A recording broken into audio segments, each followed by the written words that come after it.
una aduana. Necesitamos un espacio para el desarrollo industrial. Yo creo que estamos en una situación en el Perú donde poco podemos esperar de la clase política.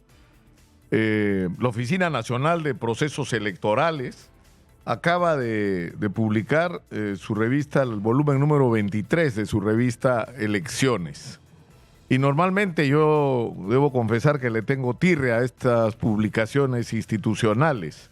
Exitosa. Pero esta revista contiene artículos donde lo que se pone en discusión es una reflexión sobre qué es lo que está pasando con la democracia en el mundo, pero en particular en el Perú. Y hay artículos realmente excepcionales, breves, pero sustanciosos, pretendiendo explicar por qué estamos como estamos. Y yo recomiendo sinceramente leerlo, porque nos deja claro además que nos falta un largo trazo por recorrer hasta que en el Perú podamos tener algo que yo no sé si alguna vez existió y tengo serias dudas, una institucionalidad política que realmente merezca el nombre de democracia y que tenga su sustento en partidos políticos que realmente merezcan el título de partidos políticos, es decir, organizaciones basadas no en caudillismos, no en apetitos personales o de grupo, sino en ideales, en proyectos nacionales, instituciones además que estén basadas en el respeto a las reglas de juego de la democracia, que parece una cosa muy simple, que es como lo que funciona en el deporte. Aceptas reglas de juego, todos participan respetando esas reglas de juego y por lo tanto todos se someten a sus resultados. Eso que parece tan simple en el Perú no funciona y por eso estamos como estamos. Instituciones políticas además que no solamente tengan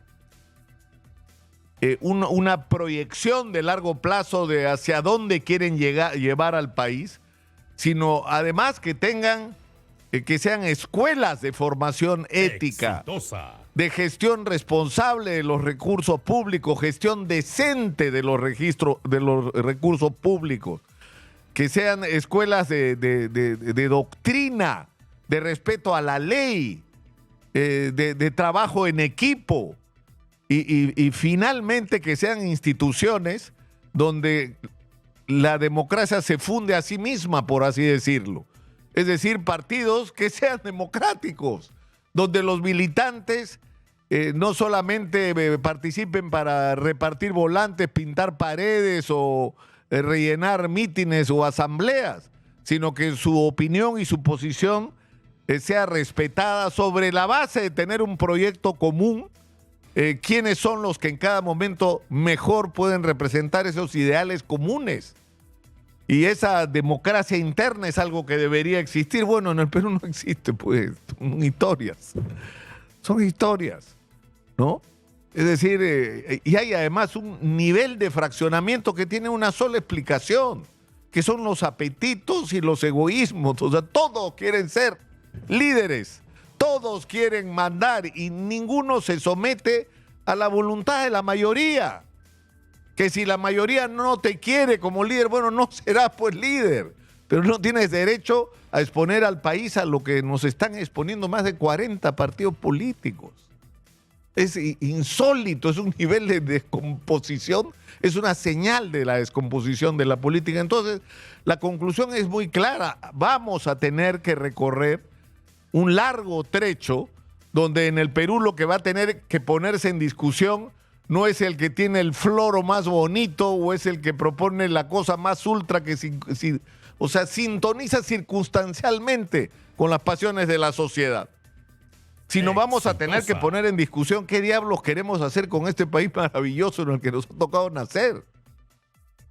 Y comenzar por discutir ideas, proyectos, planes, visiones de largo plazo de lo que el Perú podría ser en un mundo tan interrelacionado como el del que somos parte hoy. Ahora, ¿qué hacemos mientras tanto? Yo digo, muchas cosas se pueden hacer mientras tanto, muchas cosas. Y depende de la iniciativa que tiene que salir claramente desde la sociedad civil, porque vamos a tener que imponerle a los políticos en este periodo, que no sé cuánto va a durar, tenemos que imponerles como sociedad la agenda. Es decir, les doy ejemplos. Necesitamos la zona económica especial de Chancay, por Dios. Ni siquiera han pensado en eso. Desde Huacho hasta Ancón. No, una aduana. Necesitamos un espacio para el desarrollo industrial. No solamente para servir de depósitos de aduana para que entren y salgan productos y nosotros veamos cómo otros se hacen ricos. No, hacernos ricos nosotros como país. Atraer inversión para desarrollar ahí refinerías, industrias, parques tecnológicos, desarrollo del conocimiento. Y para eso, por supuesto, hay que dar beneficios tributarios. Eso del 0% del impuesto a la renta no es un invento, ya existe en el Perú y existe por todas partes del mundo, pero a cambio nos tienen que dejar su conocimiento, nos tienen que dejar sus patentes, como han hecho los chinos, como se han hecho en todos los países como Corea que han podido progresar.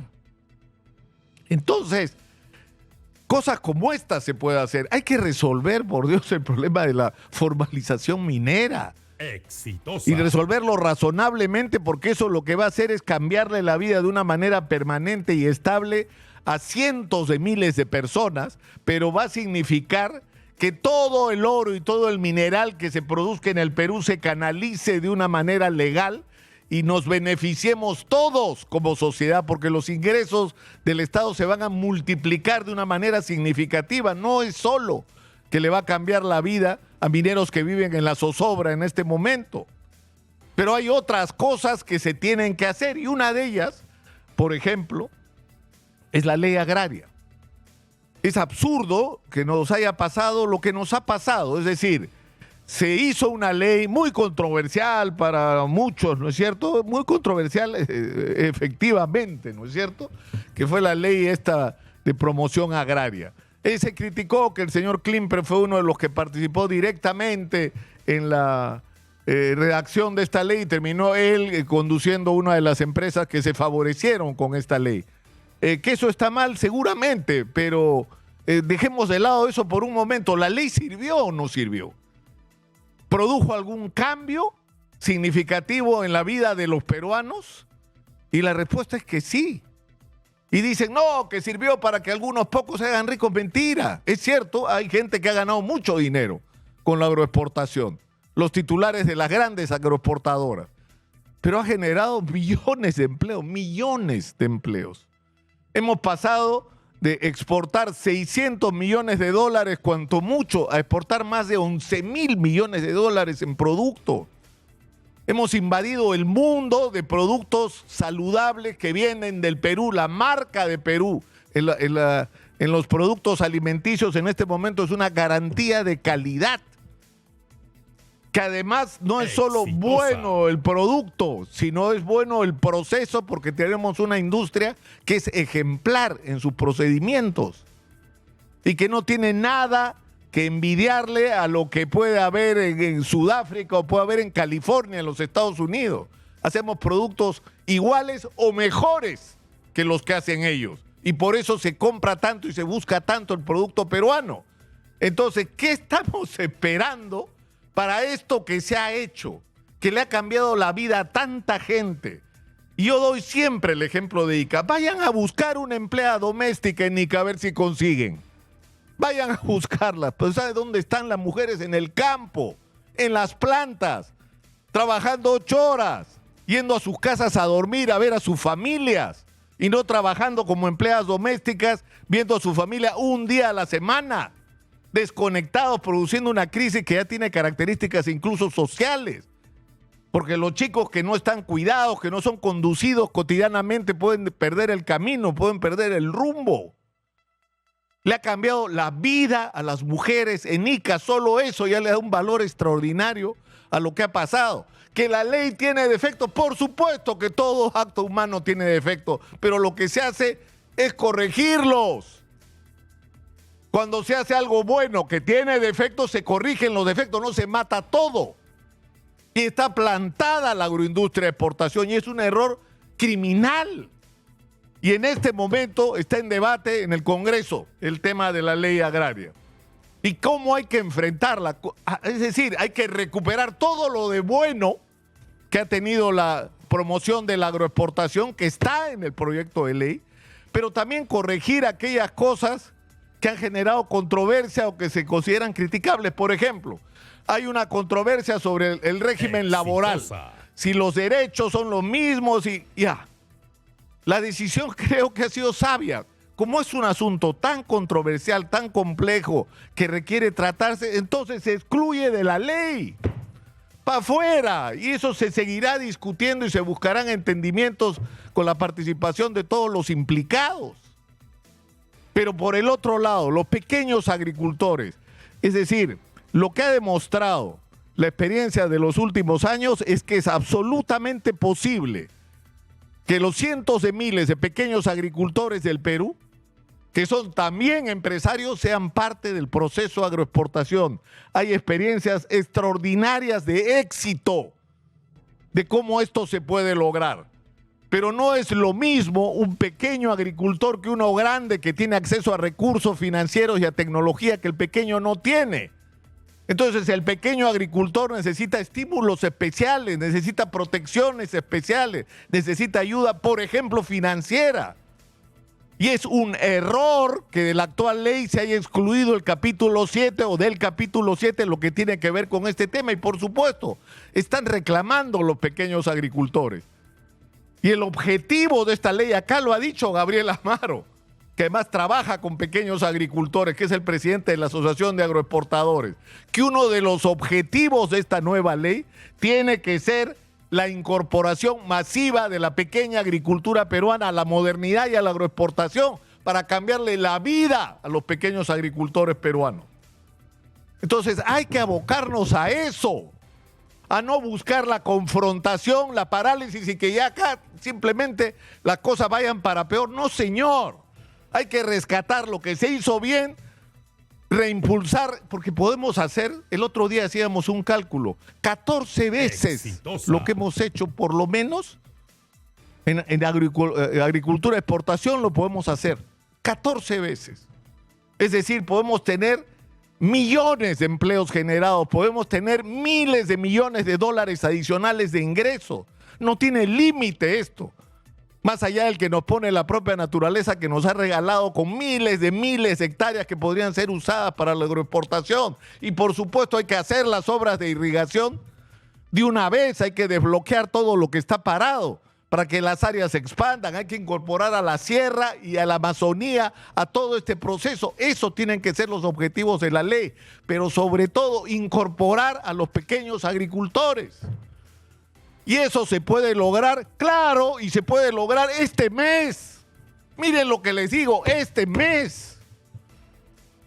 ¿De qué depende? De que el Congreso escuche y de que la gente se mueva, que los pequeños agricultores a los que le vamos a dar espacio, a los agroexportadores, a los propios trabajadores de la agroindustria, para escucharnos unos a otros y que el resultado de esto sea hacer algo que el país necesita que se haga. La solución a la informalidad 75% no es agarrar a palazos a los ambulantes ni meterle multas impagables a los transportistas informales. Lo que hay que hacer en el Perú es crear trabajo. Crear trabajo, y está probado que la agroindustria de exportación es una fantástica fuente de generación de empleo y de activación de la economía. Es extraordinario lo que ha pasado en la experiencia. Solo esta cifra ya debería hacernos reflexionar. Hemos pasado de 600 millones de dólares de exportaciones totales al año a 11.000 millones de dólares de exportaciones. Con todo lo que eso implica en términos de gente trabajando, que son millones, de aportaciones al Estado y de todas las actividades conexas que se han activado gracias a la agroexportación. Entonces yo creo que en medio del desmadre político, de la vergüenza que a veces nos da escuchar la agenda de los políticos, hay cosas que sí se pueden hacer y esta es una de las cosas que se puede hacer. Y yo invoco a todos los involucrados en este tema a que usen este espacio de Exitosa, como lo hemos usado para otras cosas, para discutir, para buscar encuentros y para lograr que eso, es decir, se ha trabajado meses de meses el proyecto de ley. Y tal vez lo que ha faltado es socializar esa discusión para que el país entero tenga la conciencia de la trascendencia que tiene este tema para la vida nacional. De cómo no solamente puede permitir que alguna gente gane mucho dinero, si eso va a ocurrir, alguna gente va a ganar mucho dinero, pero millones de peruanos van a tener empleo también, y los pequeños agricultores van a cambiar su vida de una manera extraordinaria para bien. Entonces, yo creo que pese a que cuando uno lee artículos como la revista Elecciones de OMPE, donde es crudo lo que nos dicen sobre la situación de la democracia en el Perú, y uno podría desesperanzarse, yo creo que esto es algo en lo que hay que trabajar. Es decir, es un trabajo de largo aliento el construir la política peruana como debería ser, partidos que merezcan el nombre y dignificar nuevamente la actividad política. Es un proceso largo, pero insisto, mientras tanto hay cosas que se tienen que hacer para cambiarle la vida a los peruanos. Y este espacio, es decir, yo tengo 70 años y algo quiero hacer por mi país. Y lo que quiero hacer y voy a hacer y estoy haciendo hace tiempo, incluso con la incomprensión de alguna gente que le encanta revolcarse en el barro, en el fango, en el insulto, es abrir el espacio para discutir aquello que podamos hacer para cambiar el Perú. Y se van a sorprender de cómo nos podemos poner de acuerdo, más allá de las ideologías que tanto daño nos han hecho y tanto nos han envenenado. Soy Nicolás Lucar, esto es Hablemos Claro, estamos en Exitosa, la voz que integra al Perú, 95.5 de la FM en Lima, canal 34 de Movistar.